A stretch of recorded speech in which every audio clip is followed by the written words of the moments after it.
Hi everyone, I'm David, and that's Preeti, Courtney, and Shirley, and we're the John Henric marketing team. First, I'm going to give a little introduction of the project that we have, and then we're going to move on to the actual business plan. So first, John Henric's a brand that started, a Scandinavian brand that started in Stockholm, Sweden, and we've outlined a very competitive analysis for the brand.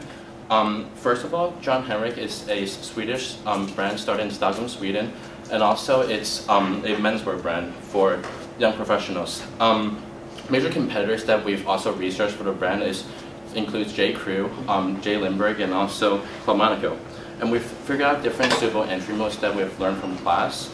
And the most important entry mode that we thought of for John Henric brand for its entry to the United States is having an export management company that would cater to boutiques and also department stores in the United States. Now I'm going to talk a little bit about the company. First of all, as I said before, it's a Swedish brand, and it is a real-world client that we're working with, and it is a luxury menswear brand. So the aesthetic that John Henric has been going for in Sweden and has been pretty successful in Scandinavia is the go-getter personality, which Shirley will explain later in her presentation. And there is a very diverse line of products for John Henric, which includes tailored shirts, blazers, suits, ties, and accessories. And as I said before, we have an entry mode to different boutiques and department stores for the brand. So now I'm going to move on to the market attractiveness. So if we can switch the slide, yeah. So first of all, to explain on John Henric's the brand, I think it's better important where the brand is going. So first of all, it's going from Sweden to the United States, and to better understand that, we first started an analysis of the environment of the United States in terms of the fashion, and also for the business. As a whole, the United States, as we all know, is a democratic government, and it has one of the biggest fashion markets in the world. And since it's a developed country and also a founding member of the OECD, it provides for a very suitable environment for for international trade, especially with other developed countries. And since fashion is a luxury good and the United States is notably a consumer-based economy, fashion has been taking on a very big leap, especially in the United States.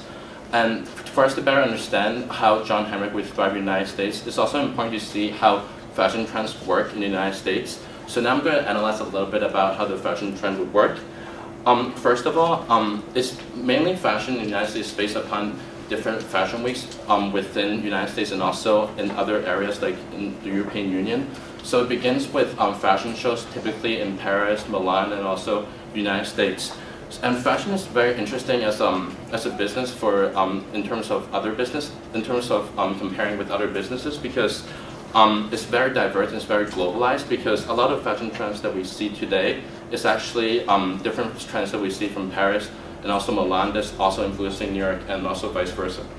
So another trend that we see is that it's influenced by very big publications like Vogue in the United States and also Elle in the United States. And there are also more designers. There are American designers that are working in Paris. So we see diversification of also European brands in the United States and the United States back in Europe. So another point I would like to point out about fashion trends is, aside from major publications that would normally influence these brands, there's also TV and media that's also influencing. So another important thing I want to talk about is the fact that shows like Gossip Girl, Sex and the City, and Mad Men are also influencing how American consumers perceive the fashion industry today. As we all know, there is an economic recession happening at this moment, and we see a shift of consumers going from buying from higher-end stores to lower-end stores. So especially young consumers in the United States, they're shifting into shopping more at lower-end stores like H&M and Zara for quality products, and also shifting into buying from thrift stores. Another important point I want to make is also the idea that in the United States, garments are especially cheaper than other places in the world, in that based upon less taxes, exchange rates, and most importantly of the origin of production of the clothing in the United States, about 97% of clothing sold in the United States are actually produced outside the United States. So this actually makes the clothing a lot cheaper for the United States. So for a Swedish brand to go into the United States, it's important to note that it's very important for the price to be at a low price point for the American consumer, especially during this economic climate. And now I'm going to talk about the competitive assessment and also the SWOT analysis of John Henric. As I said before, the fashion industry is a very globalized industry, and I do want to point out the different major competitors that we've been working with to develop this plan for John Henric. And we believe that some of the major competitors are actually very different. So I'm going to name a few. It's the Gitman brothers, J. Lindbergh, Rag & Bone, J. Crew, Brooks Brothers, and also Club Monaco.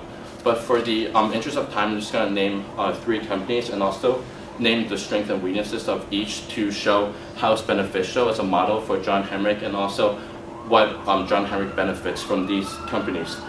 First of all, we can see that J. Crew is a catalog store that started in 1983.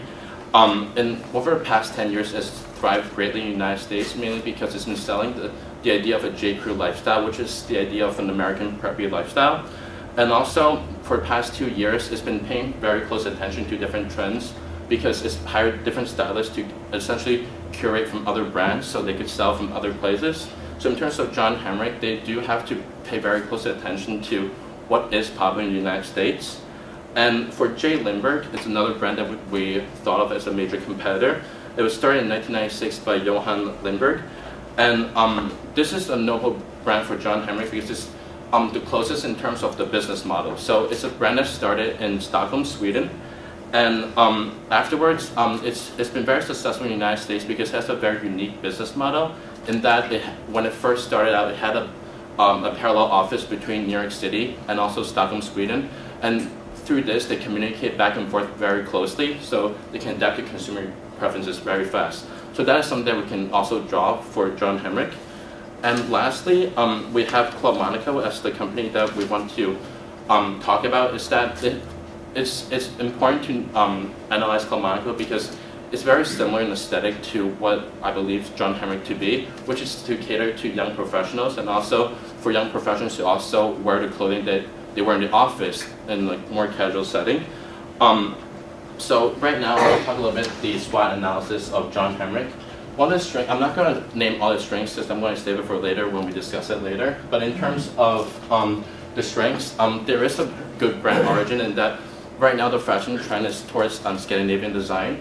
So the fact that it is from Stockholm, Sweden makes it good in the American market in terms of the fashion trends going on right now. But the weaknesses that we've developed is that there is a low brand recognition for John Henric, and that's only successful in Norway and Sweden at the moment, and not very successful in the United States. And to make it more successful, we have to adapt it to the economic climate of economic climate of today, which is more fashion for less money. So similar to the aesthetic of H&M, we do want to roll out the idea that John Henric is producing very high quality products for lower price, whereas H&M produces very fashion conscious they pay very close attention to consumer trends, but not in terms of quality it's not as high as John Henric. So now we're going to talk a little, Shirley's going to talk a little bit. I'm going to talk about the target market assessment. So working with John Henric, we wanted to make sure that the American consumer is aware of the go-get-it personality, which is what their philosophy is. And it's essentially what it sounds like. It's someone who is highly motivated and is going to go for what they want and intends to get it. And specifically, this person is going to be in their late 20s to 30s. We've also seen that recently, in the last few decades, men have tended to stay single for longer, either to pursue their careers or higher education.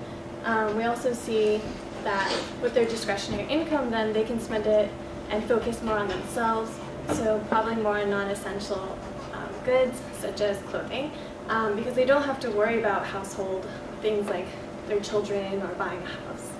And we've also seen that in the market, men's apparel sales have risen, and also it's predicted to grow in the future, so that's encouraging for John Henric.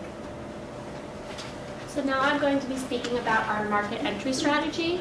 So we have decided that the best way for John Henric to enter the United States is through the Export Management Company, and this would be the best choice for them because it requires very little investment initially. and no additional employees for John Henric. As well, it is not very financially risky in the fact that all of the profits come from commission. And also the EMC handles everything from market research to distribution to product placement. It kind of takes the brunt of the work off of John Henric into a market that he is not 100% familiar with. The only negative would be that John Henric relinquishes his control of his brand within the United States market, but that is well made up for in the fact that the export management country has extensive knowledge of the U.S. and of the U.S. market and fashion trends, etc. Our brand strategy is to place John Henric as a luxurious European brand, especially emphasizing the European chic aspect of John Henric. We will focus on high quality and tailoring and quality goods at a correlating price. We would like to completely build up the website. Right now it just focuses on the brand name and on the detail about John Henric, but we would like to implement a complete US website with products, prices, and a store locator, and also a standardization of the product logo across all products. So the product that would be sold in the United States would be the same that would be sold in Sweden. That way that John Henric shirts would be the one. You could buy it in Stockholm or you could buy it in New York City. We would also create a very detailed product knowledge book that would be distributed to boutiques that would show the whole product line, even products not purchased by a specific boutique.